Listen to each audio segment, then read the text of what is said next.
में आए जो कथा वाचक का यह आयोजन किए हैं, मैं क्षेत्रवासियों की ओर से इसको धन्यवाद ज्ञापन करना चाहता हूं कि ये इतना मेहनत किए हैं इस कार्यक्रम को सफल बनाने के लिए। ऐसे सब वीर पुरुष धार्मिक क्षेत्र में पैदा होते रहे एक के बाद। मैं इसको अपने धनकुट क्षेत्र की जनता की ओर से मैं इसको मल्यार्पण करता हूं।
बोलिए धनकुंडनाथ भगवान की बहुत बहुत धन्यवाद। हृदय से आशीर्वाद आप सभी के लिए। तो आइए एक छोटा सा वंदन रूप में भजन बाबा भोलेनाथ के दरबार में हम लोग बैठे हैं, जो देवताओं में सबसे अधिक दयालु और देवताओं में सबसे श्रेष्ठ देव आदिदेव महादेव, आदिदेव जिसका ना ही अंत है ना ही आदि है। ऐसे महादेव जी जो अपने भक्तों पर ऐसी कृपा करते हैं, ऐसी दया करते हैं कि आज तक किसी ने ऐसी दया कर ही नहीं पाई। इसलिए प्रेम पूर्वक आस्था से हम लोग उनके चरणों में वंदन करेंगे। कैलाश के निवासी नमो बार बार हो, नमो बार बार हो। आए शरण तिहारी प्रभु तार तार दो। कैलाश के निवासी नमो बार बार हो, नमो बार बार हो। आए शरण तिहारी प्रभु तार तार।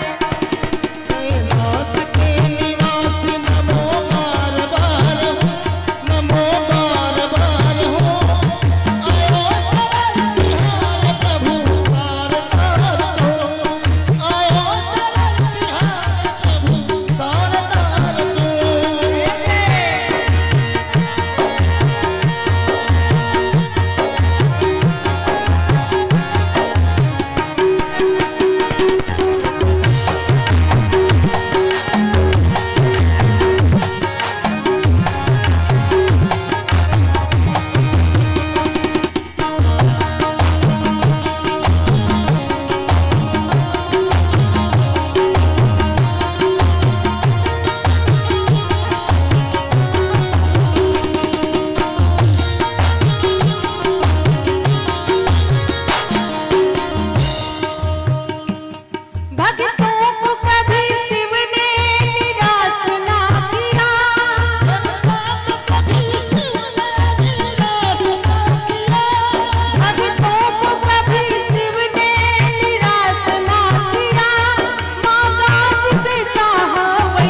दिया है।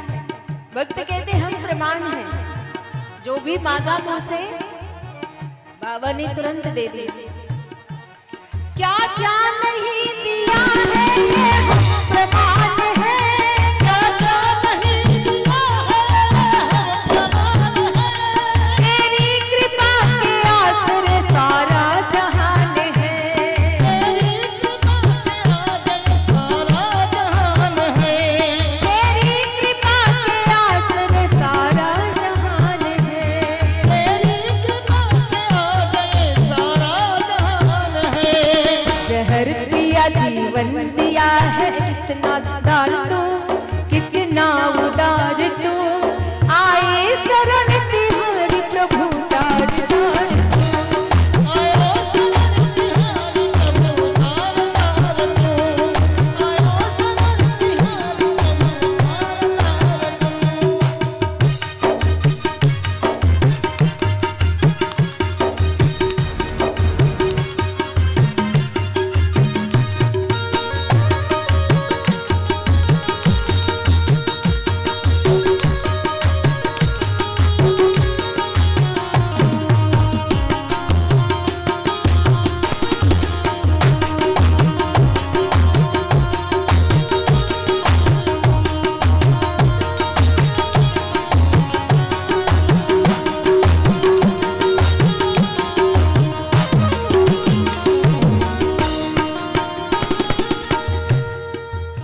और कहते हैं कि बाबा की कृपा के बिना कुछ भी नहीं होना है। तेरी कृपा बिना नहीं है एक भी अणु,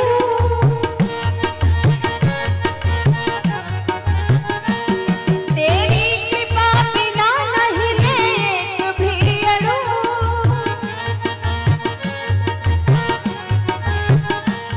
लेती है सांस तेरी दया से तनु तनु,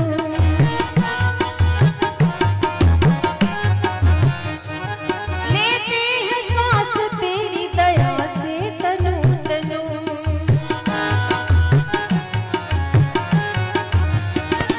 करे ठाठ एक बार मुझको निहार दो, मुझको निहार दो, आए शरण तिहारी प्रभु तार तार।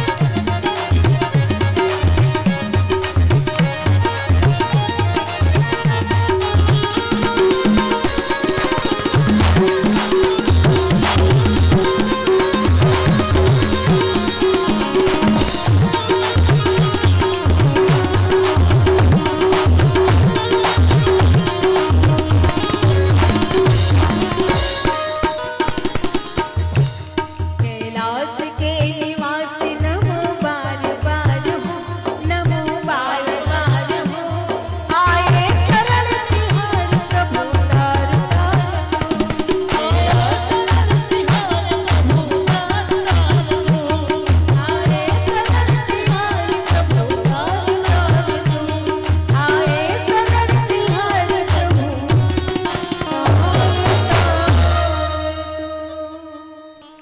मूल्य भूत भावन भोलेनाथ की जय हो धर्मनाथ भगवान की जय हो गौरा पार्वती मैया की, गणेश भगवान की, जय हो कार्तिकेय भगवान की, त्रिनंदी ग्राम की, नंदीश्वर भगवान की। तो आइए हम लोग सीधे कथा की तरफ प्रवेश करेंगे। जैसा बताया गया है कि श्री राम कथा ज्ञान यज्ञ है, भगवान की मंगलमयी कथा, प्रभु श्री राम की पावन लीलाओं का गाथा, जो उन्होंने आकर के इस धरती पर मानव रूप लेकर के आया। ऐसी दिव्य लीला जिसकी लीला अनुसरण कर सद्मार्ग हम पकड़ते हैं। अगर भगवान श्री राम मर्यादा पुरुषोत्तम इस धरती पर मानव के रूप में नहीं आते,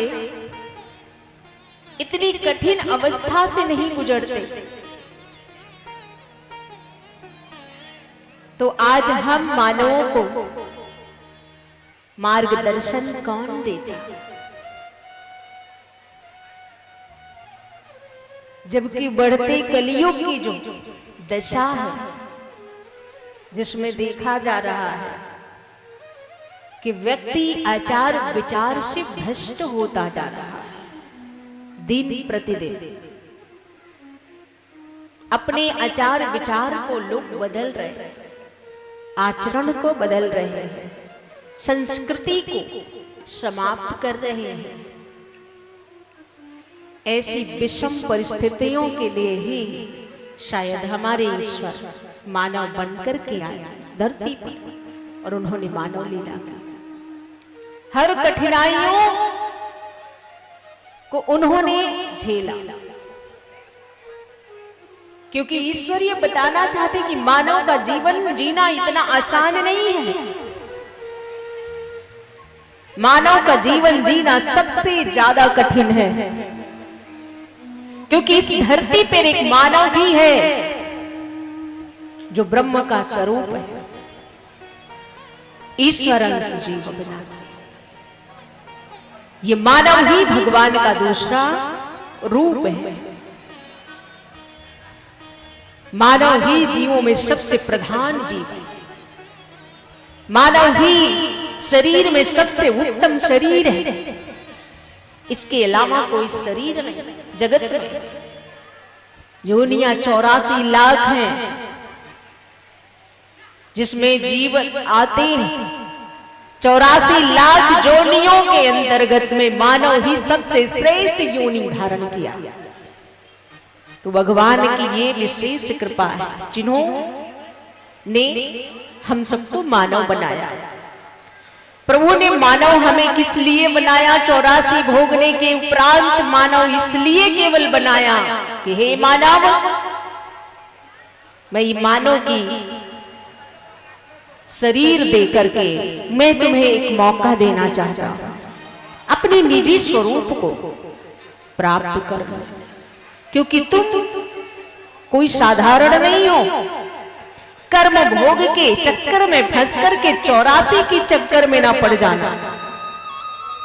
इसलिए मानव बन करके मानवता दिखाओ, हृदय में दया लाओ, हृदय में भक्ति लाओ, हृदय में शुद्ध विचार लाओ, मानव के प्रति प्रेम करो, जीवों के प्रति दया करो। जहां कहीं धर्म की क्षति हो रही हो, उस धर्म के लिए अपने प्राण भी गंवाने के लिए तैयार हो जाओ। धर्म की रक्षा करो, क्योंकि मानव ही ये सर्व कार्य कर सकता है, अन्यत्र कोई जीव नहीं कर सकता। तो इसीलिए हम मानव बड़े उत्तम शरीर वाले हैं, बड़भागी हैं। और भगवान इसी शरीर को आकर के पवित्र कर दिया, अमर कर दिया, जिस पर ऊपर क्या लिखा गया? रामचरित्र मानस। हमारे राम जी ने जो चरित्र किया है, मानस माने मानव का चरित्र किया। एक मानव को जैसे अपना जीवन जीना चाहिए, उसी जीवन को प्रभु ने दर्शाया, दिखाया। आज हम अपने उस मार्ग पर नहीं चल रहे, भटके हुए। ऐसा भटके हुए हैं कि हमारे आंखों के सामने हमारे धर्म की क्षति होती है, फिर भी हम बैठ देख रहे हैं। हमारे सामने हमारी बहन बेटियों की इज्जत लूटे जाते हैं, हम फिर भी देख रहे हैं। तो यही है कि जो हम मानव होकर भी अपने को पहचान नहीं पा रहे। सच्चा मानव वही है जो धर्म की रक्षा करे। सच्चा मानव वही है जो धर्म के लिए लड़े। सच्चा मानव वही है जो धर्म की ध्वजा को सदैव ऊंचा करे, अपनी धर्मों की रक्षा, धर्म का पालन करे, धर्म पर चले। क्योंकि कठिनाई इसीलिए है मानव का जीवन, हमारा जीवन धर्म से जुड़ा। हम अगर धर्म से जुड़कर चलते हैं, धर्मार्थ है, तो सच्चे मानव। यदि धर्म को छोड़ दिए तो हमारी कोई अस्तित्व नहीं है जगत में। क्यों? हम मानव भले ही हैं, लेकिन हम किसी पशु से कम नहीं। जिसके हृदय में धर्म कर्म के विचार नहीं है, पाप पुण्य के विचार नहीं है, अभद्र कर्म कर रहे हैं, ऐसे लोग मानव नहीं हो सकते। ऐसे लोगों को या हम पशु कहेंगे या फिर राक्षस। क्योंकि पशुओं में क्या होता है? पशुओं में कुछ ऐसे विचार होते जो बिल्कुल अलग होता है। खाना पीना सोना, बच्चा पैदा करना, पशु में ये भी होता है। जितने भी देख लीजिए जीव हैं इस धरती पर, सब में ये गति है। संसार में आना, किसी तरह पेट पालन करना, भरना, बच्चा पैदा करना, फिर उसके बाद शरीर त्याग। तो पशु केवल इतना ही कर सकते, क्योंकि पशुओं को फिसलते नहीं कि वो भजन करे, अपने धर्म के प्रति कुछ करे। उनको पशु कहा है जिनमें ज्ञान नहीं। और अगर हम मानव भी उतने ही कर रहे हैं, जैसे बहुत सारा भी समाज में चल रहा है, भोजन करना, कमाना, खाना, बच्चों को देखना, यही सारी चीजों में अपनी जिंदगी समझ बैठना। उपरांत जो हमारा वास्तविक है काम, वास्तविक काम क्या है कि हम इसके लिए केवल नहीं आए, ये तो धर्म है हमारे बीच में जुड़ा, हमसे जुड़ा हुआ, इसको तो करना ही करना है। धरती पर आए हैं तो माता पिता की सेवा करना हमारा धर्म है। विवाह करके पत्नी लाना, पत्नी पालन, बच्चा पालन करना, बच्चों को योग्य बनाना, ये हमारा धर्म है, धर्म में ही परिणित है। लेकिन एक ऐसी धर्म जो है हमारे जीवन में छूट जा रही है, क्या? भगवान का भजन, ईश्वर को जपना।